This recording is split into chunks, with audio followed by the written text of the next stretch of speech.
نفس بدکار نے دل پر یہ قیامت توڑی، عمل نیک کیا بھی تو چھپانے نہ دیا۔ الحمدللہ رب العالمین والصلاة والسلام علی سید الانبیاء والمرسلین، اما بعد فاعوذ باللہ من الشیطان الرجیم، بسم اللہ الرحمن الرحیم۔ الصلاة والسلام علیک یا رسول اللہ وعلی آلک واصحابک یا حبیب اللہ، الصلاة والسلام علیک یا نبی اللہ وعلی آلک واصحابک یا نور اللہ۔ نبی کریم صلی اللہ علیہ وسلم کی ہستی پر درود پڑھنے کی بڑی عظمتیں ہیں۔ میرے آقا صلی اللہ علیہ وسلم کا فرمان ہے کہ ہر جمعہ کے دن مجھ پر درود پاک کی کثرت کیا کرو، بے شک میری امت کا درود ہر جمعہ کے دن مجھ پر پیش کیا جاتا ہے۔ قیامت کے دن لوگوں میں میرے زیادہ قریب وہی شخص ہوگا جس نے دنیا میں مجھ پر زیادہ درود پڑھا ہوگا۔ صلو علی الحبیب صلی اللہ تعالیٰ علی محمد صلی اللہ تعالیٰ علیہ وآلہ وسلم۔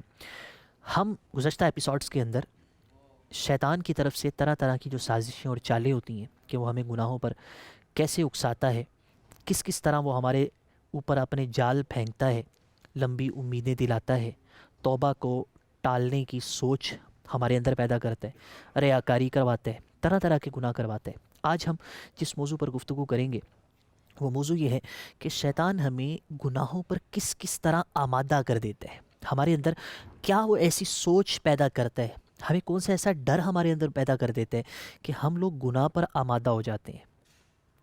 ایک واقعہ ہے جس کو بیان کر کے میں آگے بڑھوں گا۔ علامہ ابن حجر حیتمی شافعی رحمۃ اللہ تعالیٰ علیہ کا واقعہ ہے۔ آپ یہ بیان کرتے ہیں کہ میں بچپن کے اندر بلا ناغہ اپنے والد کی قبر پر حاضر ہوا کرتا تھا۔ اس واقعے سے یہ بھی پتہ چلا کہ ہمارے بزرگ اپنے والدین اور بزرگوں کی قبروں پر حاضر ہوا کرتے تھے اور برکتیں حاصل کرتے تھے۔ الغرض کہتے ہیں کہ میں اپنے والد کی قبر پر حاضر ہوا، بیٹھا تھا، قرآن پاک کی تلاوت کر رہا تھا۔ قریب ہی مجھے ایک قبر سے کراہنے کی آواز آنا شروع ہوئی، جیسے کسی شخص کو وہاں پر سخت تکلیف دی جا رہی ہے، اس کو عذاب دیا جا رہا ہے، اس کو جو ہے نا وہ سختی کے مرحلے سے گزارا جا رہا ہے۔ آپ نے کہا مجھے اس قبر سے آواز آنا شروع ہوئی اور میں نے اس آواز کو محسوس کیا، لیکن جب دن کا اجالا ہو گیا تو پھر وہ آواز رک گئی۔ آپ فرماتے ہیں کہ دن کا اجالا ہونے کے بعد میں نے اس صاحب قبر کے بارے میں معلومات جمع کی۔ یہ کون شخص تھا کہ جس کے لیے میں نے اندھیرے کے اندر اس کی قبر سے چیخو پکار کی آوازوں کو سنے؟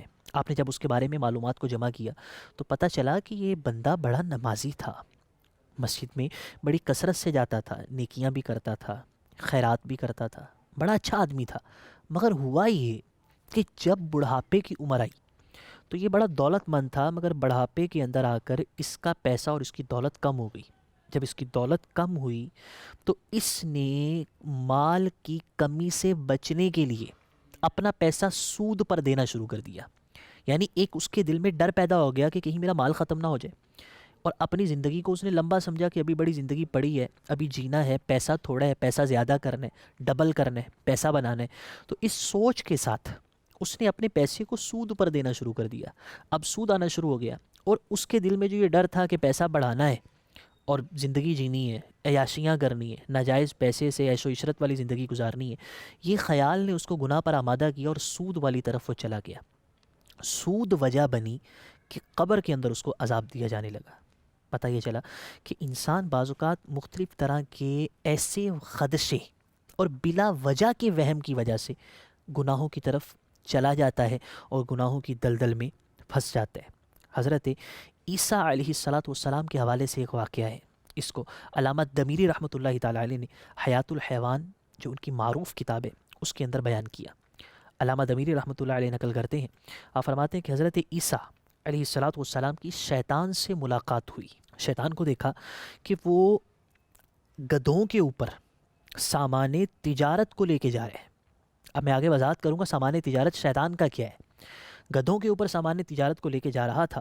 حضرت عیسیٰ علیہ السلام نے اس سے پوچھا کہ یہ کیا ہے، تو اس نے بتایا یہ سامان تجارت ہے اور میں اس سامان تجارت کے خریداروں کو تلاش کر رہا ہوں، میں تلاش کر رہا ہوں کہ اس کے خریدار کون ہوں گے۔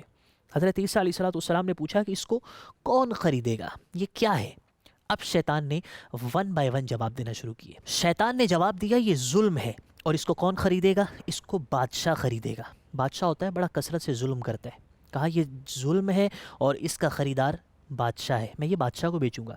دوسری بات، حضرت عیسیٰ علیہ السلام نے شیطان سے پھر پوچھا، فرمایا یہ دوسرے گدھے پر کیا لادا ہوا ہے؟ اس نے جواب دیا یہ غرور اور تکبر ہے، یہ غرور ہے اور تکبر ہے۔ حضرت عیسیٰ نے سوال کیا کہ اس کا خریدار کون ہے؟ شیطان نے جواب دیا زمیندار، جو جس کو ہم زمیندار بولتے ہیں، فرمایا یہ اس کا خریدار ہے۔ اپنی زمینوں پر کون غرور کرتا ہے؟ زمیندار کرتے ہیں۔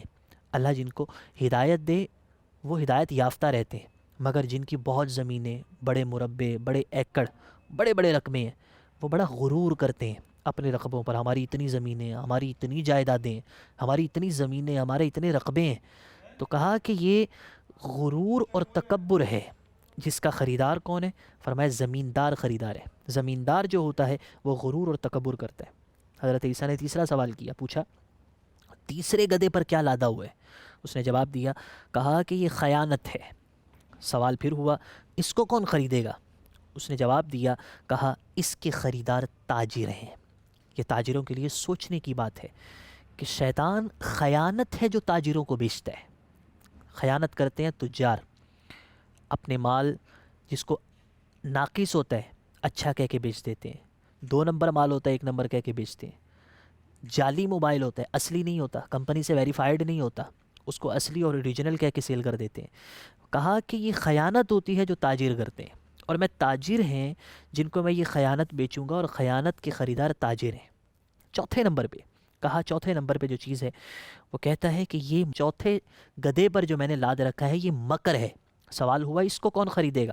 اس نے جواب دیا سوچنے کی بات ہے، کہا اس کو عورتیں خریدیں گی، یعنی مکر کی خریدار عورتیں ہوں گی۔ یہ بات سمجھنے کی ہے۔ قرآن پاک میں اللہ تعالیٰ نے شیطان کے بارے میں بیان کیا کہ شیطان نے جب خدا کی بارگاہ میں یہ کہا تھا اور اس نے یہ جملہ بولا تھا، یعنی جب اللہ تعالیٰ نے اس کو اپنی بارگاہ سے رسوا کیا تو اس نے ایک جملہ بولا، اور اس نے اللہ تعالیٰ کی بارگاہ میں عرض کیا۔ قرآن پاک میں اللہ رب العزت نے اس کی بات کو نقل فرمایا۔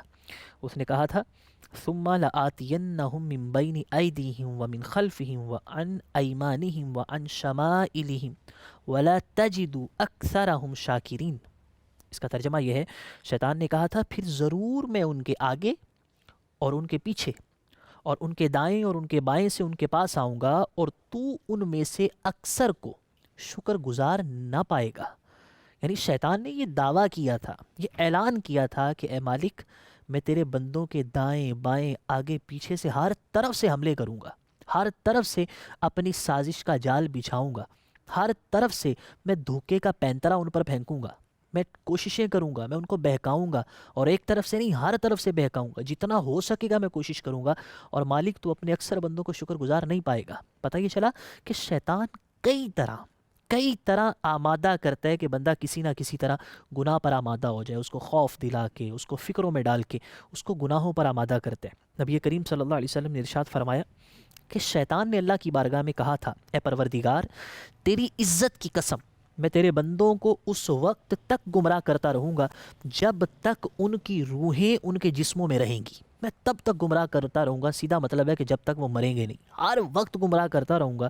تو اللہ تعالیٰ نے ارشاد فرمایا تھا، مجھے میرے عزت و جلال کی قسم میں ان کو مسلسل بخشتا رہوں گا جب تک وہ مجھ سے بخشش طلب کرتے رہیں گے۔ اللہ تعالیٰ بخشتا رہے گا، مگر شیطان نے بھی اپنا دعویٰ پورا کیا ہوا ہے کہ میں ان کو گمراہ کرتا رہوں گا یہاں تک وہ دنیا سے نہ چلے جائیں، ہر وقت آخری سانس تک بھی میں دھوکے کے جال ان پر پھینکتا ہی رہوں گا۔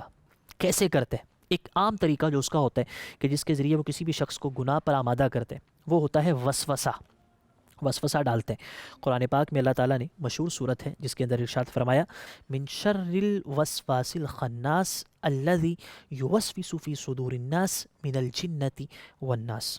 ترجمہ، بار بار وسوسے ڈالنے والے، چھپ جانے والے کے شر سے پناہ لیتا ہوں، وہ جو لوگوں کے دلوں میں وسوسے ڈالتا ہے جنوں اور انسانوں میں سے۔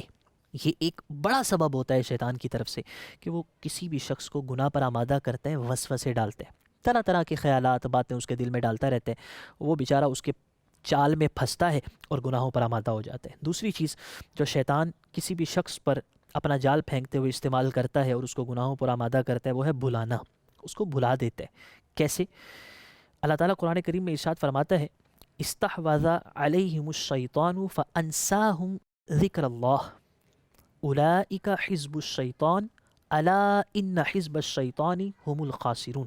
ترجمہ، ان پر شیطان غالب آ گیا تو اس نے انہیں اللہ کی یاد بھلا دی، وہ شیطان کا گروہ ہے، سن لو بے شک شیطان کا گروہ ہی خسارہ پانے والا ہے۔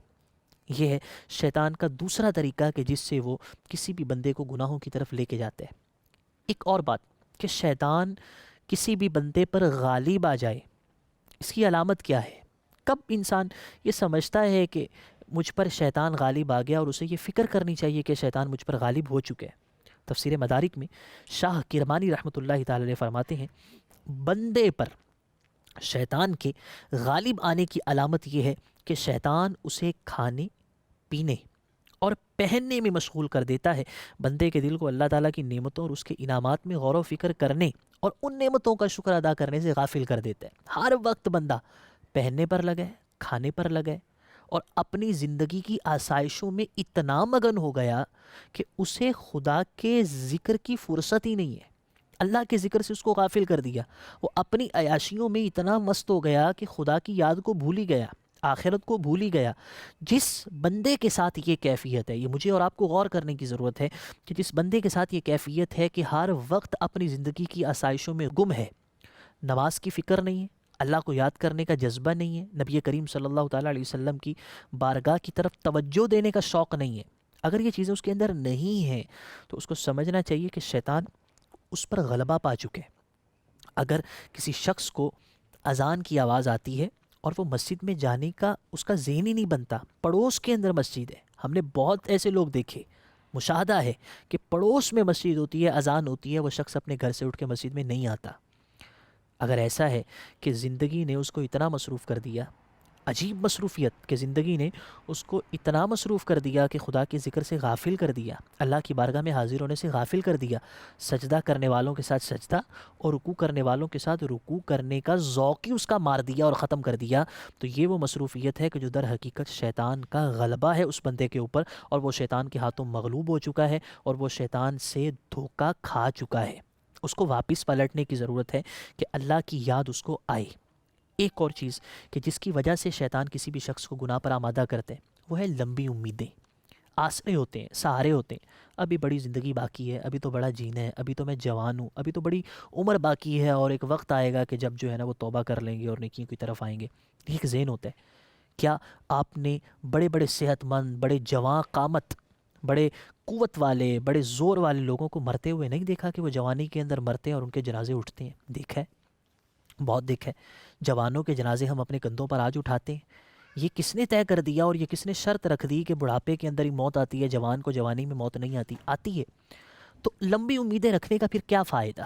مگر شیطان گمراہ کرتا ہے اور شیطان ہمیں یہ دھوکے میں رکھتا ہے اور اسی دھوکے سے ہمیں گناہوں پر آمادہ کرتا ہے کہ ابھی گناہ کر لو، زندگی باقی ہے، 55 سال 60 سال میں جائیں گے تو توبہ بھی کر لیں گے، ہاتھ میں تسبیح بھی رکھ لیں گے، مسجد کی پہلی صف میں حاضریاں بھی لگائیں گے، سارا کچھ ہوگا۔ یہ سوچ ہے جو شیطان کی طرف سے ہے، جو ہمیں گناہوں پر آمادہ کرتی ہے۔ اللہ ہمیں ہر اس کام سے بچائے اور ہر اس سوچ سے بچائے کہ جس سوچ کی بنیاد پر معاذ اللہ میں یا آپ ہم گناہ پر آمادہ ہوں۔ اللہ تعالیٰ ہمیں شیطان کے وار سے بچائے۔ آمین بجاہ النبی الامین وصلی اللہ علیہ وسلم۔ نفس بدکار نے دل پر یہ قیامت توڑی، عمل نیک کیا بھی تو چھپانے نہ دیا۔